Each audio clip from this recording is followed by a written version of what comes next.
దేవాలయాన్ని ప్రపంచమే అబ్బురపరిచే విధంగా కట్టినా దాన్ని రాజకీయం చేయాలని చెప్పి కేసీఆర్ గారు ఎన్నడూ కూడా ప్రయత్నం చేయలేదు. దేవుణ్ణి ధర్మాన్ని శ్రద్ధతోని అకుంఠితమైన భక్తితోని కొలిచే వాళ్ళు దేవుణ్ణి రాజకీయాల్లో గుంజరు. ఇవాళ దిగజారుడు రాజకీయం చేస్తున్నారు బండి సంజయ్ గారు. ఒకసారి మీరు ఆలోచన చేయండి. 5 ఏళ్లలో కరీంనగర్ పార్లమెంట్ సభ్యుడిగా బండి సంజయ్ గారు కరీంనగర్ పార్లమెంటుకి ఏం చేసిండు? ఈ ప్రశ్నకు సమాధానం చెప్పే సత్తా ఉందా? నేను డిమాండ్ చేస్తున్నా, కరీంనగర్ వేదికగా బండి సంజయ్ గారిని సవాల్ చేస్తా ఉన్నా. బండి సంజయ్ గారు, స్థలం మీరు చెప్పండి, టైం మీరు చెప్పండి. మీరు ఎక్కడికి చెప్తే అక్కడికి మా వినోదన్న వస్తాడు. వినోదన్నతోని ముఖాముఖి బహిరంగ చర్చకు రా. నువ్వేం చేసినావు? నీ 5 ఏళ్లు ఎంపీగా కరీంనగర్ లోక్సభ స్థానానికి వినోద్ కుమార్ గారు ఏం చేసిండ్రో సవాల్ విసురుతా ఉన్నాం. బీఆర్ఎస్ తరఫున రా, చెప్పు. వచ్చి కావాలంటే మేమే హాల్ బుక్ చేస్తాం, మేమే మొత్తం ఇంతజాం చేస్తాం. రా, వచ్చి మా వినోదన్నతోని ఒక్క డిబేట్ లో, సబ్జెక్ట్ కూడా నీ ఇష్టం, సబ్జెక్ట్ కూడా నీ ఇష్టం, హిందీయా ఇంగ్లీషా తెలుగా నీ ఇష్టం. ఏం మాట్లాడతారు పోయి నాకు అర్థం కాదు. ఒక్క మాట్లాడితే మతం అంటాడు. నేను ఒకటి అడుగుతున్నా, మతం అయితే వేములవాడలో రాజన్న దేవాలయం లేదా?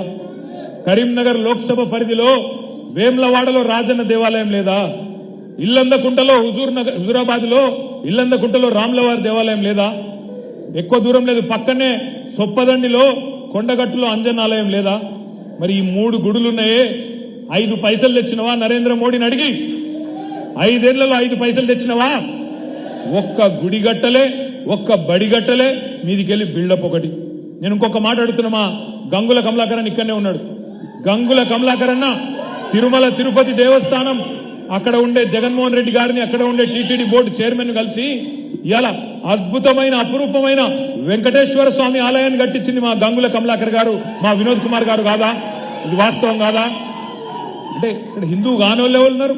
ఇవాళ గంగుల కమలాకర్ గారేమో ఇక్కడ 10 ఎకరాలు ఇప్పించి కేసీఆర్ గారితో మాట్లాడి వినోద్ కుమార్ గారు ఆయన కలిసి బ్రహ్మాండమైన గుడి, ఇక్కడ వెంకటేశ్వర స్వామి గుడి కట్టిస్తే అక్కడికి వచ్చి మాత్రం మొక్కుకొని పోయింది, అది వేరే విషయం. కానీ సాటుకు వచ్చిపోయిండు మొత్తాన్ని. సరే, పాయింట్ ఏంటంటే గుడికి పైసలు తేలే, ఒక్క బడి తెచ్చిండా? ఒక్క బడి, ఒక్క నవోదయ పాఠశాల తెచ్చిండా? కొత్త జిల్లా అయితే రాజన్న సిరిసిల్ల జిల్లా కొత్తదైంది, జగిత్యాల జిల్లా కొత్తదైంది. ఈ 2 ఆయన పార్లమెంట్ పరిధిలో కొంతున్నాయి. ఒక్క పాఠశాల తేగలిగిండా? వినోద్ కుమార్ గారు ఇక్కడ పార్లమెంట్ సభ్యుడిగా ఉన్నప్పుడు IIIT కరీంనగర్ కు దాదాపు వచ్చినంత పని అయింది. ఈ లోపల ఎలక్షన్ వచ్చింది, ఆ పని ఆగిపోయింది. కనీసం ఆ IIIT అన్న చేయగలిగినవా? చేయలేదు. పోనీ కేసీఆర్ గారు ఎంపీగా ఉన్నప్పుడు శాంక్షన్ అయిన కొత్తపల్లి మనోహరాబాద్ రైలు లైన్, కొత్తపల్లి మనోహరాబాద్ అంటే కరీంనగర్ నుంచి హైదరాబాద్ కు రైలు, కనీసం దాన్నన చేయగలిగినవా? ఇవాళ సిద్దిపేట దాటి కనీసం కరీంనగర్ లోక్సభ పరిధిలోకి రైలు కూడా అడుగు పెట్టలేదంటే ఇక్కడి లోక్సభ సభ్యుడి చాతగాంతనం కాదా బండి సంజయ్? అట్టర్ఫ్లాప్ ఎంపీ కాదా అని నేను అడుగుతా ఉన్నా. ఆలోచించండి, ఏం జరిగింది, ఏం ఒరిగింది? బండి సంజయ్ గారు 5 సంవత్సరాలు లోక్సభ సభ్యుడిగా ఉంటే పార్లమెంట్ లో మాట్లాడాడు. వినోద్ గారు 570 ప్రశ్నలు అడిగితే ఆయన 50 ప్రశ్నలు అడగడు. ఒక్క గుడి దేడు, ఒక్క బడి దేడు, పోనీ ఒక్క మండల కేంద్రానికన్నా వచ్చినవా కరీంనగర్ లోక్సభ పరిధిలో అంటే ఎక్కడికి కూడా రాలే. మరి ఇట్లాంటి ఎంపీ కావాలనా?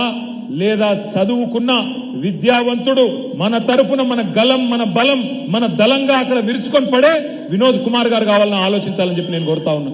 ఒక్కసారి మీరు చూడండి, ఎందుకుండాలి గులాబీ జెండా?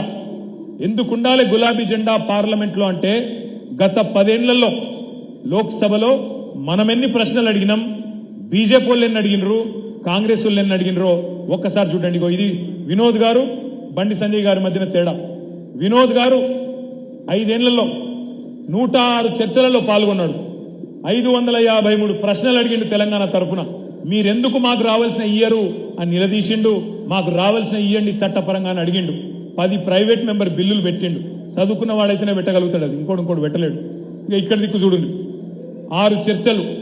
6 చర్చలు లేని కేసీఆర్ ను ఎన్ని రకాలుగా ఎన్ని కొత్త మాటలు తిట్టాలి. కాసిం చంద్రశేఖర్ రజ్వీ అనాలి, ఇంకో బూత్ మాట తిట్టాలి, అదొకటి. క్వశ్చన్లు 57. ఆ 57 క్వశ్చన్లు కూడా ఏమడుగుతాడు? కరీంనగర్ కు IIIT ఎందుకు రాలే అని అడగడు. కరీంనగర్ రైలు సిద్దిపేట కాడనే ఎందుకు ఆగిపోయిందని అడగడు. కరీంనగర్లో ఎందుకు ఒక్క నవోదయ పాఠశాల ఇయ్యలేని అడగడు.